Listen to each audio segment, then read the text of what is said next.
Welcome to the Knowing Show. I am your host, Christene Marie. Y'all, we are talking about a topic tonight that was brought up I think it was a couple weeks ago, where a friend of the Knowing Show, mentioned how they struggle with shame, and specifically toxic shame. So I wanted to bring this to the forum, bring this to the floor tonight for us to discuss together, because shame is something, I actually had to combat shame first. I look at my book Knowing, and this has been a work in progress over the last 3 years, and so much of my book, of what was initially catalyzing the book, was really this journey of coming to know myself and really exploring, okay, who did God create me to be versus how have I lived oriented towards who everyone else says that I am. The way that I liken it to is that my compass was fundamentally broken. It was navigating east and west, looking to the right and to the left, and looking for everyone else to tell me and validate who I am and my worth and what I had to offer the world. I would be looking to them to affirm whether I was lovable, whether I deserved a place at the table. And so while my book so much so focused on that for the last 2 years, as I was going through my 4th and 5th rewrite, I realized, I was like, wow, shame actually was the very first thing that I had to contend with. Shame was the very first thing that I actually needed to examine and become free from, in order to then be able to examine, okay, well, who am I? And really consider, who was I made to be? What is my potential? But for so long as shame was existing in my ear, I really, shame so often is like, think of it in the animated cartoons where there's like the little angel on one side and the little angel on the other. So often shame is the other voice in our head, just keeping us small and keeping us quiet and reserved. And shame really is the thing that I realized, until I was thinking about my entire process of coming to this point of being able to even square off with the person in the mirror, I had to allow for shame to have a rightful place in terms of, oh, you actually don't belong in my ear. You actually don't belong at this hierarchical structure of how and who I'm listening to. But it does have a rightful place. It's actually important that we do recognize shame is to be paid attention to, so that we can combat it with the truth, so that we can say, oh, that's actually not right. But if we're just trying to suppress what shame is telling us and ignore it and go about our merry way, it is still there, and actually can become much more dangerous if we're not paying attention to what it is saying, the actual narratives that it's espousing. So with that, before we dive deeper, I just want to jump here in the chat. Wayne, good to see you. And Matthew, you tell me first. Maybe I'll respond. DJ, hello. I'm so glad. My nemesis. I've missed you. And Matthew, no, we are live. Rudolph, hello. Jeremy, glad to see you. John Smith, this is 100% live, my friend. Burka, good evening. Thank you so much. Wishing you a great live stream. I love it. I'll take it. Y'all, this conversation of shame it's so funny. Even as I say that word, I felt it in my stomach, the discomfort there, because, shame is really one of those things that can just eat you alive. And it can keep you so small and so frail. And the thing is about shame is that it preys on the things we actually really do at our core believe about ourselves. People cannot tell us something we do not believe if it wouldn't make us upset if we didn't believe it to begin with. They prey on the things that we already feel weakened by. It's like a chink in the armor. And then shame shoots its darts right where there's the chink. And that's why we feel it so much. But if someone was to say something, we're like, that's silly. It's like if someone was to, I've actually gotten called this. Someone's like, you look like a trans, and they call me a man. Literally, I've had that in the comments many times. And there's nothing about what they're saying that I believe to be true that I'm just like, oh, look at that. It doesn't make an impact on me. And there have also been comments where that I have felt it. It was a chink in the armor because I had a vulnerability there.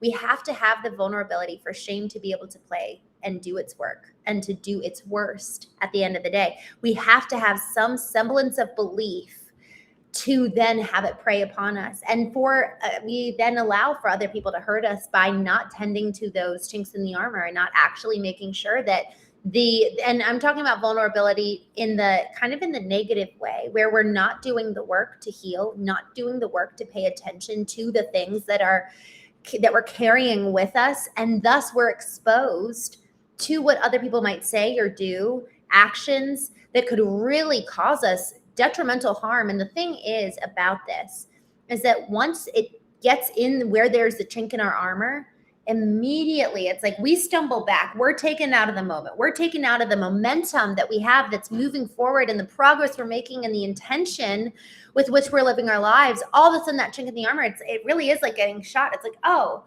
okay, let me regain my composure. Let me re-steady my foot. Let me remind myself of what's more true.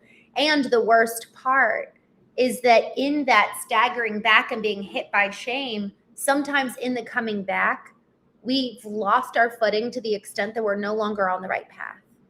Shame is so powerful, but it is so powerful because it is inside of us already. And so shame just preys on the insecurity that's already there. I'm just checking in with the chat. Christopher Adams, hello, my friend. Too much shame can overcome a person. Think of Judas. I find a way to overcome shame is to acknowledge it for what it is and then take that leap of faith forward in repentance, like Peter did. It's so, what you're saying is exactly right. Like, I think of it as kind of like shining a spotlight on shame. Shame cannot exist in the light of truth. And so this is where you and I knowing what the shame narrative is, exactly to your point, Christopher, if we don't know what we're contending with, there's no way we can fight against it. But if we're familiar, if we've become aware of what those narratives are, then we can really go toe to toe with it and shine the spotlight of truth and say, no, I'm going to call you into the light. Shame cannot exist where there is light. It hides in the darkness. I usually, honestly, I think of shame as kind of like this big curtain that kind of hides us and keeps us from even being able to see clearly to begin with. There's different things we've been talking about over the last couple of days around what can basically, like when you go to the optometrist and you put your face towards the dial and they adjust it, the dials shift our lens through which we view the world. There's different lenses that corrode our ability to see clearly, and shame is one of those. So we have to know, okay, this is the right dial for that shame narrative. That's the dial that I need to adjust to bring me back, reorient me towards what's true and towards what is even more powerful than what that narrative is. Because the thing is, that narrative is powerful indeed. And it again, it's a chink in the armor. The thing about shame is that so often it preys on something very, very deep in our core. And so, when you think about the chinks of the armor, usually it's kind of where there's not a lot of flesh. Like if I got hit in the stomach, there's a decent amount of flesh there to keep me safe. But if I get hit right here in the shoulder, I get hit even, the Achilles heel, that's the worst part. And so if you get hit in these places where there's very little flesh or skin, there's a greater vulnerability because it's that much more near to the surface. Same thing goes with these things that we believe about ourselves that are kind of right below the surface. People can't see it. We may not even be aware that it's there. But man, when someone says the thing, it's like, oh, the knife twist right there in the chink in the armor. And so part of us doing this work and even having this conversation, why do I feel so much shame? So much of it is because we haven't actually shown a spotlight on it. Because in shining the spotlight, it's like, oh, that's actually not that scary. So it's kind of like, shame's hiding this big curtain, and behind it we think is this horrible, ugly truth, kind of like the Wizard of Oz. But then when you pull the curtain back and reveal the truth, it's like, oh, no, that actually is not the truth at all. And actually, most often, y'all, what shame is covering up was the action or the inaction of a little kid or someone who really tried to do their best. For me, one of the biggest points of shame in my life, and I actually think it's worth for all of us to consider, like, what am I feeling shame over? One of the things that I just felt so much shame over in my life was, and I didn't even know this was there. I thought it was just grief, because a lot of times shame can exist with other emotions like anger or grief. Honestly, sometimes even kind of like a pleasure or a joy even. So where I felt shame was actually mixed with grief. The morning that I received the phone call that my brother-in-law was killed, I just remember thinking, I remember thinking like, okay, I need to pray. And then I was like, oh, well, I can't pray. That praying wouldn't change anything. I can't bring him back. There's nothing to do. And in me realizing like there's nothing to do, and I'm just like, yeah, it was a bad time. I didn't ever call my sister. And I suppressed that day in my memory for 8 years until I finally let myself square off, shine the light of truth. And in that moment when I remembered, I was like, oh my gosh, I haven't actually even been able to grieve that day because I've been hiding so much from that day itself because of the shame that I have over how I reacted.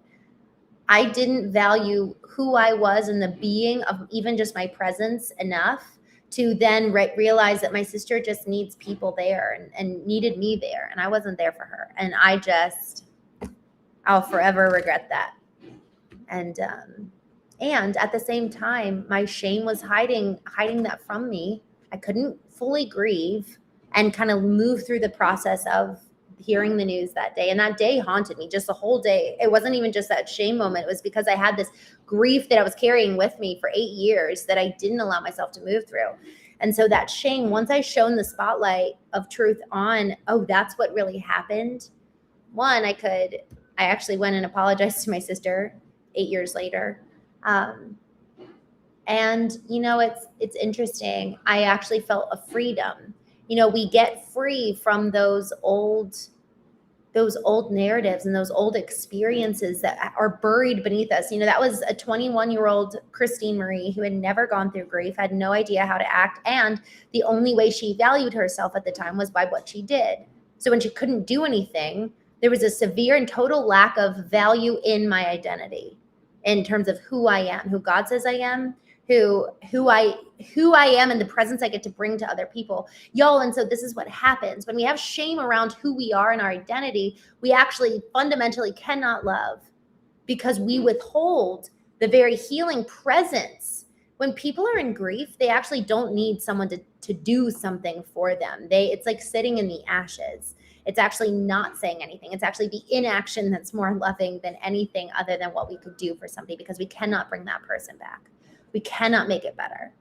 But our presence, who we are, is actually a conduit of hope and healing. And because I had so little value and worth placed in my identity, I was fundamentally unable to love her the way that she needed to be loved at that time. And so that is on the other side of not reconciling with shame, not recognizing the narratives that are held over us by shame that can really be detrimental to those that we love. And so I want to lean into this a little bit more with you guys about how to identify those shame narratives, because shame, I had to move through, okay, this is the power that shame has over me, in order to then actually be able to see myself clearly, see myself as God created me to be, see the darkness in me as well as the light, because there's always both. It's never one or the other. It's always a mix of both that we find when we look in the mirror. There's always the light and the shadow. And so to that point, I'm just going to jump over here in the chat really fast just to say hey.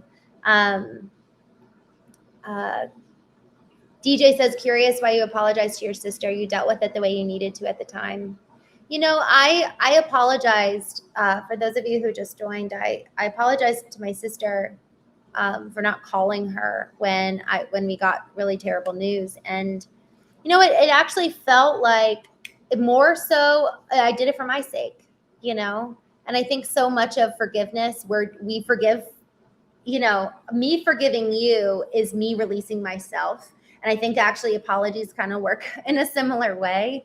I think it is right and good to apologize for the other person. But man, we need to be able to forgive regardless of an apology. And my apology was actually my own way of kind of releasing myself from that hold. Because here's the thing, if shame is preying on our own chinks in our armor, we likely have ourselves by the collar. You know, we talk about holding on to grievances, and for the most part, we've been talking about holding other people accountable for what they did. But how often are we shaming ourselves and holding on to our own grievances for the things that we hate that we did, but we're not willing to really admit that we did it because we just, there's so much emotion wrapped up in it. So I was shaming myself. She probably didn't even, I think she didn't even remember. I mean, that day was just the worst day of her entire life. And so it's not like she knew who called. And at the same time, it felt, in my apology, it was freeing for me. And it was also by way of me apologizing, I found for me in the past, it actually is a helpful reminder, don't do that again. You know, it's kind of like I'm instilling a new value. I'm declaring something by way of apology. So those are my reasons for apologizing. Circuit Wave, hello, good to see you. Mike says men and women experience shame totally differently. I would love to hear, oh, Mike, you said, okay. Mike says women have the freedom to express their grief and then live to their 90s carrying their shame to their grave. I think I might have said, I think I might have misread that. Do you mean that men live to their 90s? I think you meant to say men live to their 90s. So women have the freedom to express their grief. And I think you mean to say, and men live to their 90s carrying their shame to the grave. I have heard so much of that. I've heard so often how hard it is for men. There hasn't been a forum, a place for like divulging the pain or the areas of shame in our lives. We have not been taught how to grieve. We have not been taught how to be vulnerable.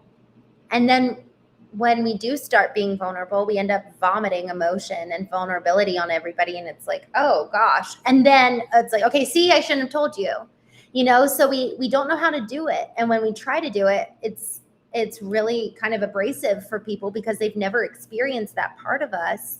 We don't even know it well ourselves. And y'all, isn't that so interesting? This is where I think I probably hold a very unpopular opinion. I really believe it is our radical responsibility to go inward and do the work. Yes. And people have asked me, how are you licensed to talk about this?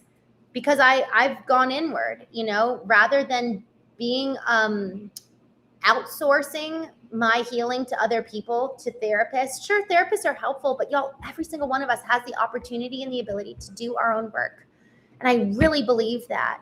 And it's not our partner's responsibility to help us, our parents, even though we can blame everybody around us for why we are the way we are, until we take radical responsibility for our own healing and thus our own freedom as a result of that. So male or female, regardless, it is our responsibility to learn how to do this. And yes, there is help along the way. We get to be in even just communities like this where we get to talk and be honest with each other. What a blessing is that? And I do think that there's 100% a place for therapists and even, mental health support. If we need to go to a mental hospital, I know a lot of folks who have really been helped that way. And there's something about even AA. I've heard of folks who go to AA and they haven't even been addicted, but it's a place to share, because there hasn't been a forum for communicating at this kind of level. So incredibly important. One of the first times that we really started getting vulnerable and honest on the show was a gentleman was sharing how his girlfriend of 20 years committed suicide. And he was like, I've had nobody to talk to and I haven't processed it. And y'all, isn't that just so sad? That's not at all how we were intended when we were created. We weren't given phones in the creation story, regardless of what creation story you believe in. There were no phones. We were in communication with each other and in connection and in community.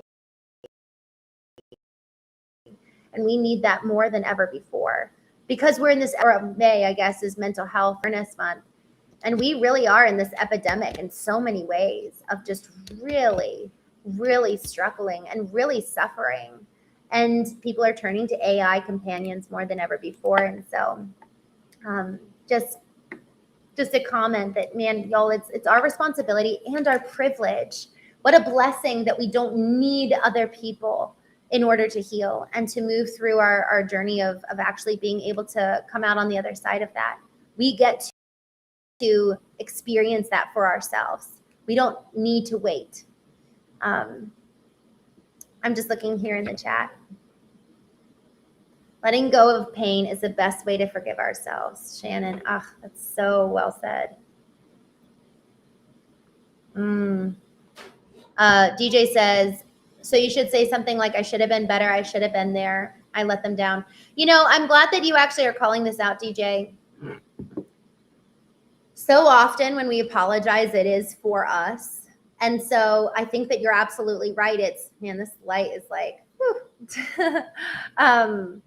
So often it's, I wish I had done it better or done it differently, or I should, you know, and even with I wish, it's, I didn't know better, but I wish I did. Like, I wish I had done better. I wish I had done something different. Because to your point, this is where forgiveness, to what kind of this whole topic is gearing towards, forgiveness is the most gracious thing in the world, because so many times we are really doing the best we know how. I did the best I knew how in my marriage, in my relationships with my family, and hearing the news about my brother-in-law, the way that I cared for my sister after he was killed. It's like, I did the best I could, and it wasn't perfect. And I wish I had done things different. And I wish I had, fill in the blank. But I think that that's actually the most gracious response to shame. Because shame, the hardest thing to try to combat shame with is to not speak the truth. We didn't know better. We didn't know in so many ways.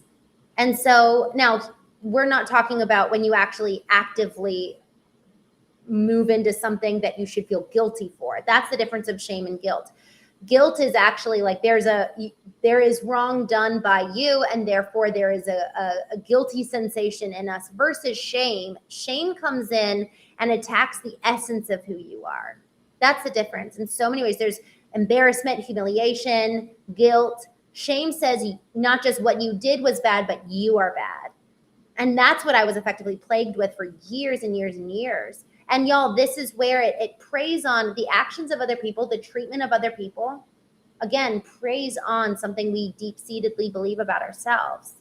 And so my adult relationship preyed on a very deep-seated narrative that started when I was a kid, that something's wrong with me, that I'm not lovable, that it's just me and God against the world. I had these narratives that came from experiences in childhood that were just later reinforced in adulthood.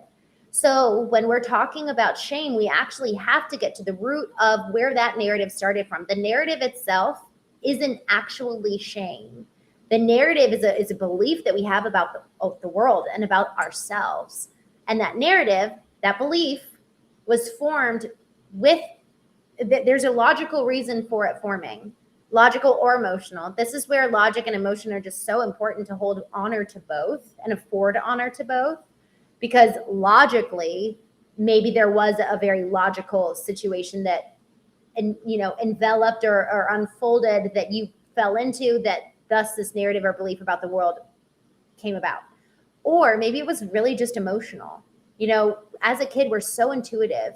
There was a Stanford study that a baby, multiple babies are nursing, and the mother's looking down on them and cooing at them. And then all of a sudden the mother just stops and she just goes deadpan. She's not angry. She's just emotionless.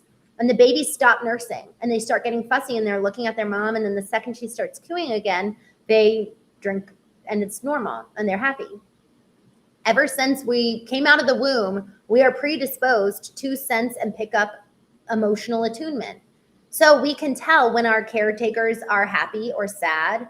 And so with shame developing its voice, it's kind of like the representative. It's like the antagonist. There's antagonists in so many ways. And I like to think of shame as an antagonist because it might be vocalizing some of those old beliefs and narratives, but really what it's alerting us to is that there is an unprocessed experience in the past that actually needs attention, that needs healing. And thank God, this is actually, we read this morning in A Course in Miracles. It's like, oh, how do I reframe this situation happening right here, right now, that would otherwise make me angry or annoyed or anxious, depressed, insert blank. How can I take this moment happening for me right now and recognize, oh, this is actually a blessing. This thing that's making me pissed off is showing me that there's actually an area that I need to heal, and thus become more free and walk more in my ability to enjoy life and shine my light. You know, we talk in the morning show about just reminding ourselves of who we are in so many ways.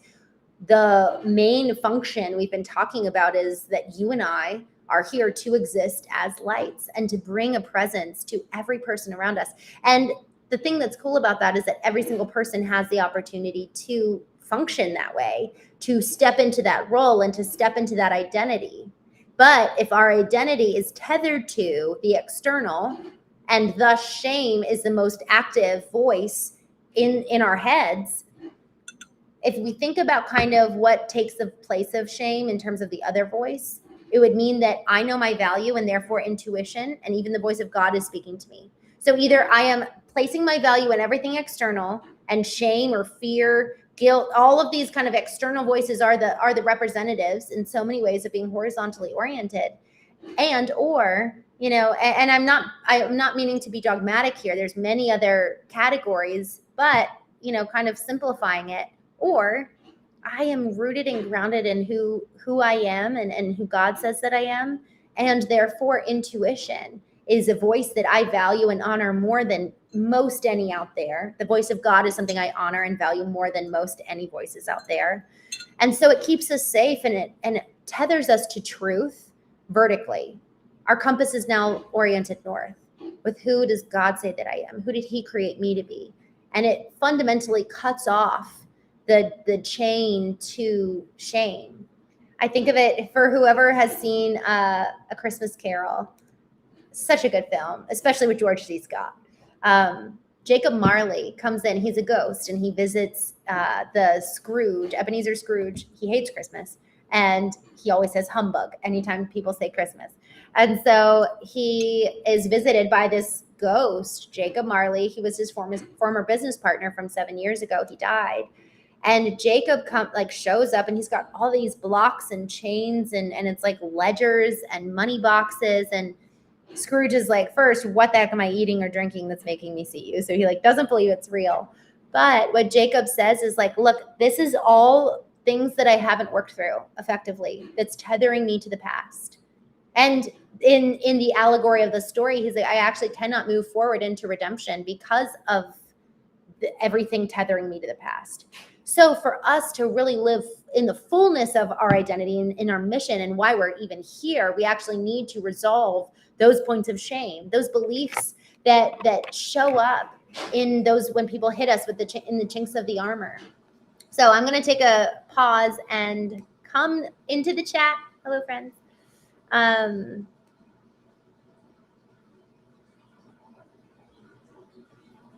just going down.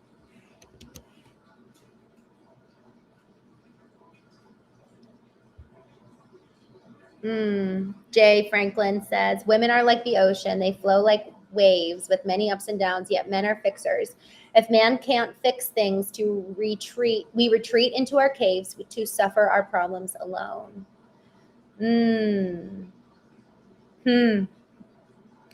I'm wondering, I actually would love, can we take a minute? Can I ask you all some questions around your experience with shame, and even just your experience with moving through pain in general? Have you had an experience where you have had an external relationship that was really positive in helping you interact with shame, and or have you only pretty much ever felt safe, to your point, going into the cave? Like Jay was talking about, going into the cave and retreating and experiencing that alone. So I'd love to know if you guys are willing to share. DJ says, the internal critic is the one telling you mostly about your shame and guilt. It's a little voice saying you could have done more. Dude. Norman says, I read something about therapy being mind control. Word. I don't know. Thankfully, I found a few therapists that I really liked, but I wouldn't put it past some people. Andy, hello. Max. Circuit waves. I really need prayers. Tell me. I would love to. I would love to pray for you. Christopher Adams says, trying to reach out to therapists for men is nearly impossible these days. I've been neglected before by licensed therapists. What? Licensed professionals? Dude, what the heck? That's why I place my trust in Christ and his love. Well, I'm all with you there. And it's also like, it's so upsetting. It's so upsetting how there really just is, man, this is why I freaking care so much about this topic, because it is so, it makes me mad. It makes me mad how many people suffer in silence and there's no escape. I mean, I didn't have one. It was just my journal for 8.5 years, or I guess 6.5 years of just like, nobody had a freaking clue. And what a way to live. You can't live when everything is being suppressed and you can't actually really experience the, Chris Dizzik says, life is good. My chickens laid 23 eggs today. I freaking love this. Like, look, there's so much joy to be experienced in life, but at least for me, I actually could not experience the full vitality of life. Something as wonderful as my chickens just laid 23 eggs. Also, how do I like get on your distribution list of eggs? But we're not free to enjoy those wonderful things if we're like haunted by the past. Just scrolling down to see.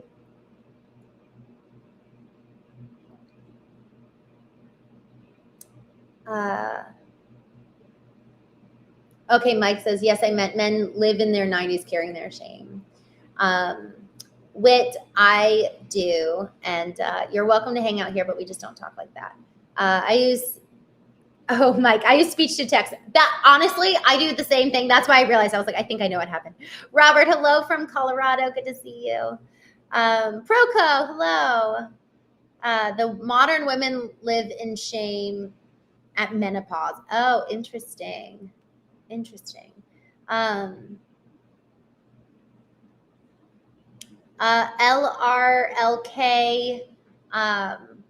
Yeah, I think I had a glitch for a minute. Okay, so total text is Christine. Very sweet. Jay says, fix your audio. Am I broken up right now? I don't know if I'm broken up. DJ says, I've done EMDR, CBT, exposure. Oh, I don't know what that is. And all the therapy that is offered. I still struggle with survivor's guilt and shame. I take 2 steps forward and 1 step back, constantly making progress. DJ, I have so much respect for you. I cannot fathom. I really thank you first for your service. And also, I wonder, you know what I wonder? I'm sure you've asked this so many times of just like, why? But I really believe that like you're here for a reason, you know? Oh, your sound's lagging. Ugh, dang it. I'm going I kind of want to like exit and come back in. I don't know what's going to happen. We're just going to try it. All right, I'll be right back.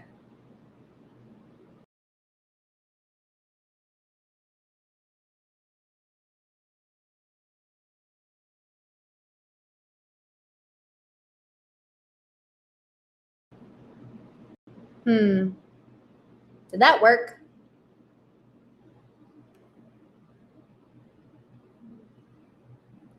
DJ, I just, I wonder around with survivor's guilt. I just wonder if there's something around like if there's we've talked about this before on the morning show, like kind of finding a glorious mission, like something to just occupy. The etymology of intention is really encompassing our mind, body, soul, spirit. Like every part of me is oriented and focused in a direction. All of me is intended towards an outcome. And I just wonder if like finding the passion, finding the mission, finding something where it's like, I don't know. I don't know, but like this is my glorious mission. And in honor of these folks, I will live a life worthy and profound and experience the richness of life. And it's almost like for everyone who had fallen, living to the fullness of what you can. Christopher, oh my gosh. I wasn't there when my dad died 5 years ago in the ICU. I've had to live with that. But my dad would have told me to just go and enjoy life. Wow. I'm so sorry you weren't there. And I do completely agree about what your dad said, you know? And I think of my brother-in-law too. Like, gosh, he lived big. Gosh, he was intentional. Like somebody, I know, I get, we, in the chat, you know, we talk about like, okay, how do I live in the present and enjoy the little things like freaking 23 eggs being laid today. Awesome. And also living with intention and like having a mission. It really is this delicate balance. And I really have found, there's a book called The Second Mountain, and it talks about the first mountain is really oriented towards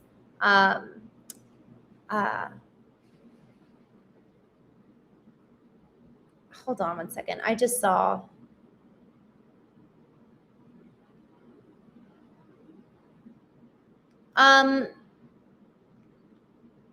I just want to be careful with what we're putting here in the chat, just making sure that we're being appropriate. So just a warning.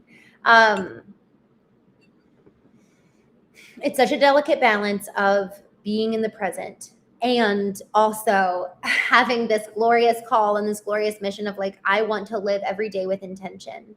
And so the book, The Second Mountain, that I was just referencing, it talks about like for the first part of our life, we're really living on that first mountain and like really oriented towards what do I want and what's my career going to be, and really kind of being inward focused of like, what am I doing with my life?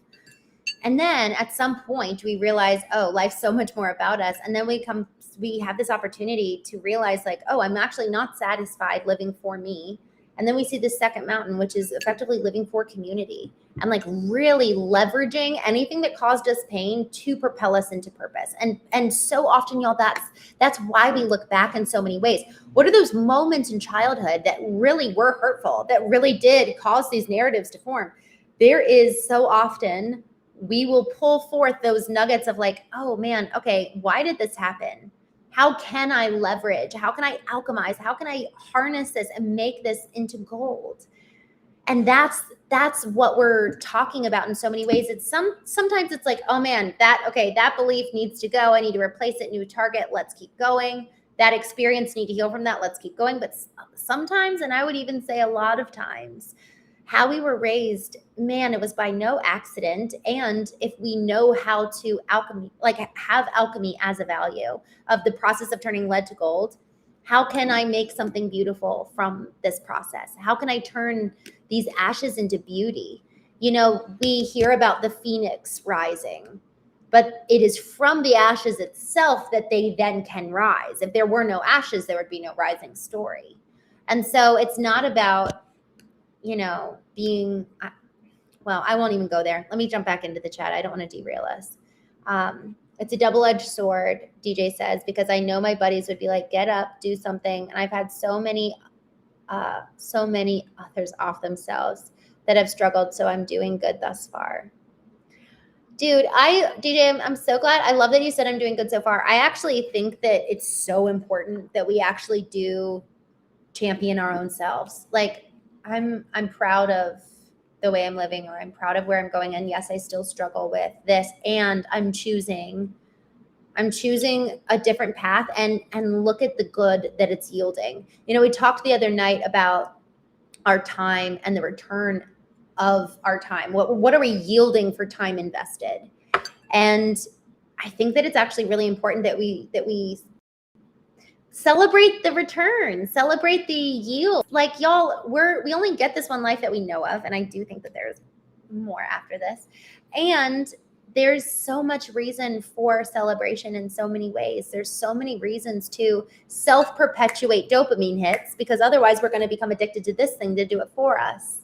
So how can we allow for the beauty of the ordinary and the beauty of the everyday, and even just celebrating our own successes to be the self-perpetuated dopamine hits, so that, again, we're not externally sourced. We're not addicted to the external to fulfill us. But man, we're really able to find our own value and worth within. We're able to be sourcing our creativity from within. We were talking last night about not being consumers, but being true creators. And when we allow for ourselves to be able to have shame be put to the sidelines, then we can really access that authentic part of us that allows for creation.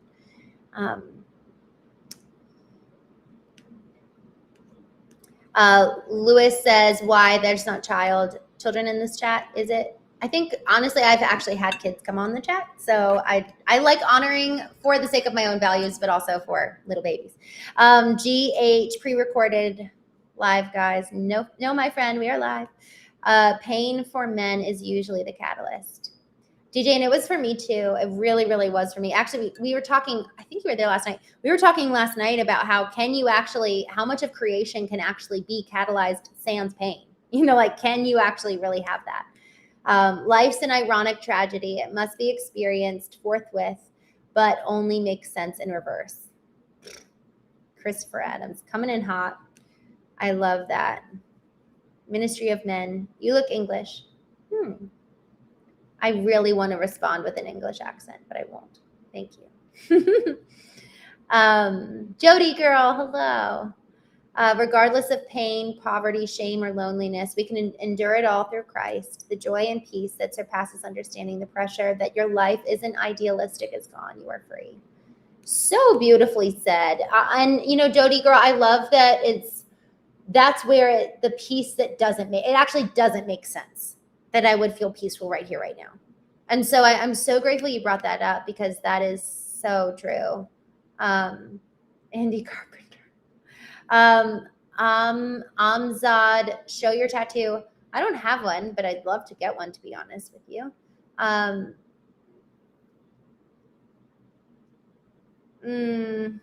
LRLK, thank you for your fireman career. I honestly have so much respect for, I feel like firemen, policemen, it's just like, thank you for your service in so many ways. What you guys put your bodies and minds and selves through. My brother-in-law just started serving as a volunteer firefighter, and I know he's going to see a whole lot. So DJ, it's been a battle for years, but I shall not be defeated. It sucks. It would be easier, but alas. Thank you for how you do the work. Like, seriously, DJ, I love your mind, and I love the way that, I don't know, I've been blessed because of you. So, and I know a lot of other people have too. So thank you. And I'd be curious, y'all, tomorrow I'm actually going to be taking time to really think through the community and figure out how we're going to do this. A friend of mine, he'll go live on Zoom and YouTube and everywhere else, but because the people are part of his community, they go live with him, and then they'll have like a group conversation, which I think is the coolest thing. So I'm thinking of maybe doing that at some point, and kind of having that be a part of it. Cause like, I would love to have kind of a back and forth with you guys. So anyways, I'll keep you guys posted, but I think that we'll probably do that soon. Annie Carpenter, I'm so glad you joined. Thank you so much. Prime Rays, sometimes I feel like pain is a teacher that teaches us to rise within ourselves. Oof, that's so beautifully said. And y'all, isn't it so interesting? It's like us against us.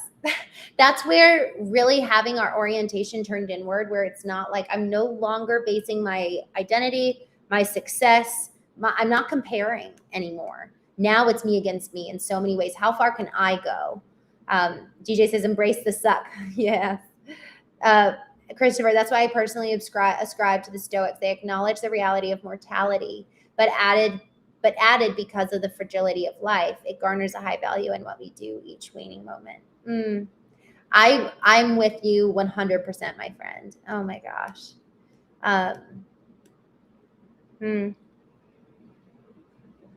Matthew, hello. We harness by changing our perception and realizing how special we truly were before the world tore us down, and you always had what it took and need to believe in self. It really, I love that you said so much of it is kind of returning to that kid that we were. That's why it's kind of this concept of like, when you pull back the curtain of shame, you find this little kid, like this little kid who was just waving back there the whole time, being like, help, like, pay attention, love me, heal me. Leo, hello. Thanks for joining.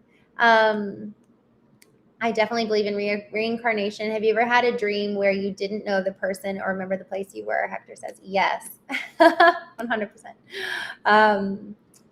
Dub Styles. Oh, I'm so glad to see you. Every experience is a lesson and a blessing. I love that. Absolutely nobody. Thanks for hanging out. I love that.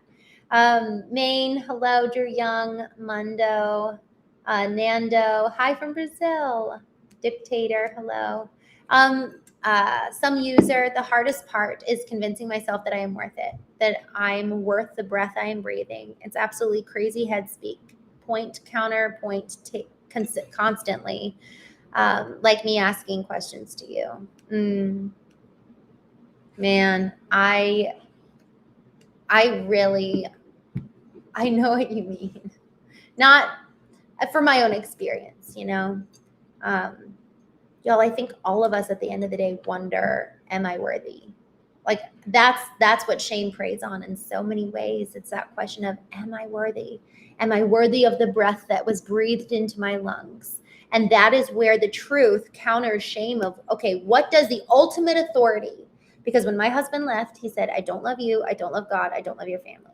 And I was like, well, there's not much I can do with that, you know?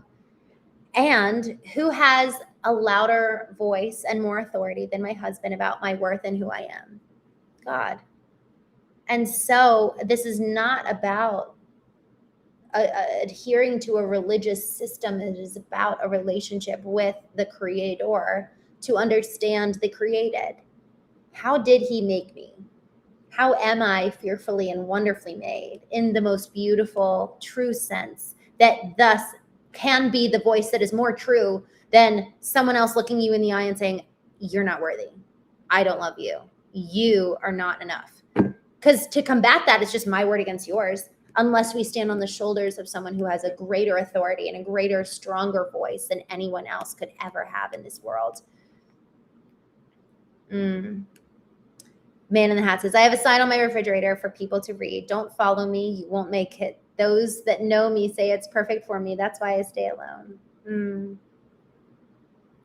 Man in the Hat, I'm so excited for when we meet. I was just sharing with everybody. I don't know when you joined, but we're going to be doing at least Zoom virtual gatherings starting here soon. So I'm excited. What kind of questions? Thunderous, I think I'm so sorry. I don't know what you're asking in that regard in terms of questions. Because you're the image of God. Y'all, can you even, because here's the thing, if we don't see ourselves as worthy, what are we saying about God? I love that you said that. If I look in the mirror and I hate who I see and what I see, I'm made like Him and you're made like Him. So if we really want to establish that relationship with Him and know Him and know the truth, I think that forces us to, there's a surrender of even our ego, because ego might actually be the voice saying, oh, you're not worthy. That's too good to be true. You're not that special. Whereas really we're actually looking at the God of the universe and saying, you're wrong. I'm not all that. And it's like, no. He says that you are. And ego actually can take the form of false humility, and that can be very damaging. Philomonase says, what is the thing that most people misunderstand about you or your personality? I actually love this question for everybody. If everybody is open to answer this, I actually think that this is a really beautiful question. You know, this is like, let's take this moment to be like, okay, what would it look like if we were to describe ourselves? Who are you? Who are you? I would love to hear people answer this. In the meantime, I'll respond to a couple comments here. Cookie, I'm scrolling shorts and I think I was supposed to see your live to say this. Regardless of what you think, you are loved, cared for, thought about, even if you don't feel it, see it, or think it. You are worth so much more than you could ever know. Thank you. Thank you so much for scrolling and stopping in here. I'm so grateful you said that. Y'all, and isn't that's the truth that we're fighting to believe in so many ways. It's like that's the thing that we really need to strive for. All right, so I would love to see what people have to say in regards to Philemon's question, because here's the thing. So often what is misunderstood about us can be what shame really comes in and kind of preys on and latches on to, is when we feel misunderstood and not known and not seen. Cookie, to your point.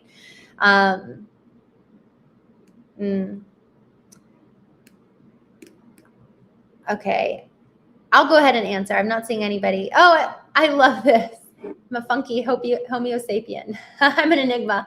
I love that. Siraj, hello, Siraj. I'm so glad to see you. So good.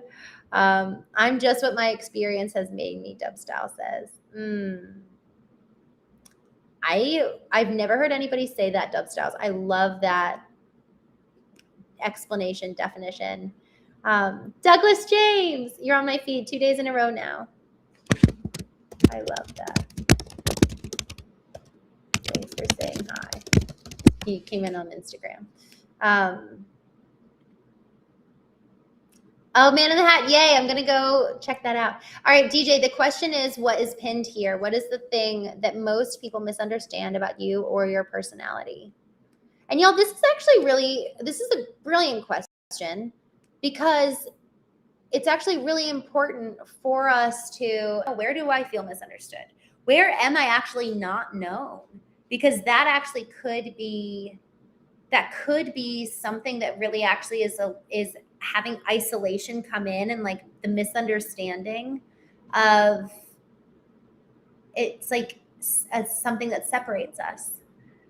Something people often take for granted in me is how I'm someone that no matter what, I will always be present in anyone's corner of the boxing ring, so to speak. Loyalty is everything. Oh, I love that. That's so well said. I in the corner of the boxing ring. I love that. I love to think of it as the arena. And so you said boxing ring. I'm like, yes. Mahmood. I